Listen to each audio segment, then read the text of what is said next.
Extra! Extra! Read all about it! Come on now, special edition! Get yours today! Somebody! Anybody? Okay, maybe I'm not cut out to be Paperboy. Okay, I'm gonna leave that to the professionals, but hear me out. When you've got something important to say, everybody needs to know about it, right? Well, back in the olden days, like, I don't know, 25 years ago, people didn't have smartphones and laptops. Most people got their news from a newspaper. That's right, I said it. Paper.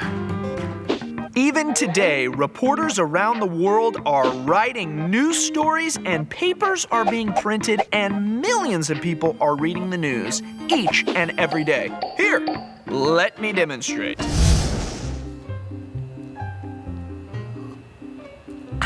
There's nothing like starting a morning with a tall glass of orange juice in the morning paper. Oh, would you look at that? It's gonna rain on Thursday. Better not forget my umbrella. Wouldn't want to ruin my hair. You know, when people in Bible times received important news, like the Apostle John, they wrote it down by hand and shared it. Eventually, the handwritten messages were copied, and then they were printed and sent around the world. Today, we are going to explore how printing important news works as we jump into the book of Revelation. We're discovering the importance of printing as we jump into the book of Revelation. I'm Joel Everest, and this is Explore the Bible on location.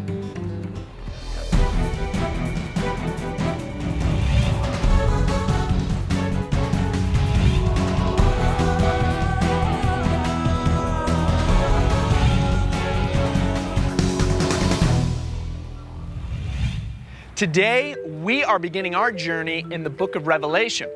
Revelation was written by the Apostle John, who walked and talked with Jesus.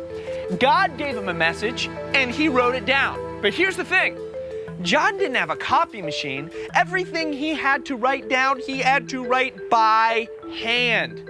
So, today we are on location at a local printing company to learn about the process of making something lots of people are going to read, kind of like your Explore the Bible Explorer Guide. So let's go. In the first century, when Jesus and his disciples lived, the only way to make copies of important letters and books was to do it by hand. A lot of work. And really slow.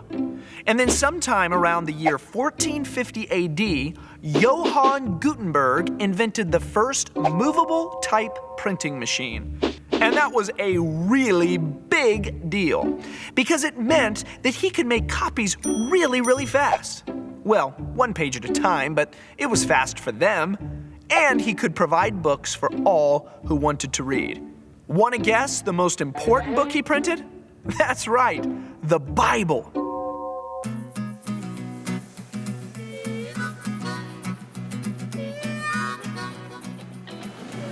While Gutenberg's printing machine was fast for its day, it would be relatively slow compared to what we have now.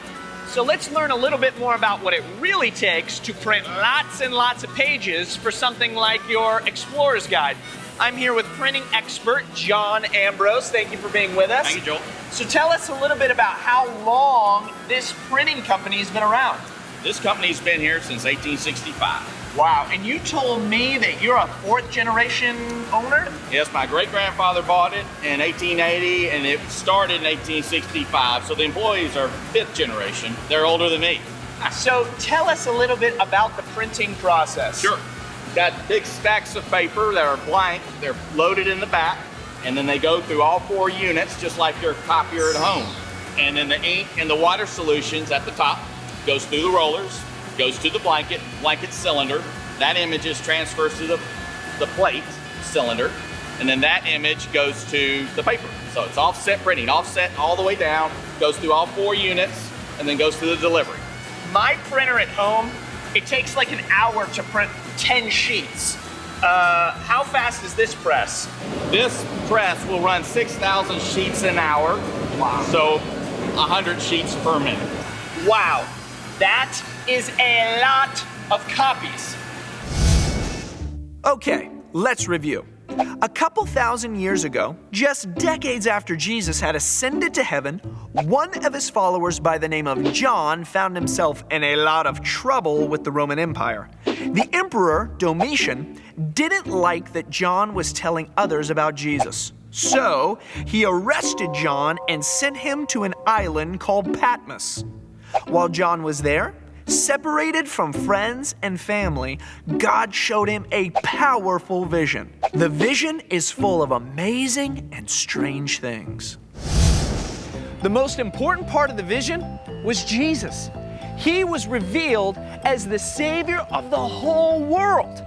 And God says that He's the beginning and the end. He's the Alpha and the Omega. He's the A to Z. He has always existed. He will always exist forever. God is forever. And thankfully, God told John to write it all down, and John did. And that's what we find in the book of Revelation. The Apostle John also talks about a time where Jesus reveals who He was to a woman at a well. And you can learn about that meeting in the book of John. Today, you and I can read for ourselves what John saw and what he heard. We can have our own copy of what he wrote because someone somewhere thought it would be important to print it and share it with the world. When we hold our Bible today, let's be freshly thankful for it and for the powerful, beautiful words written inside. Words that reveal Jesus on every page. Wow, that is good news. For Explore the Bible on Location, I'm Joel Everest. We'll see you next time.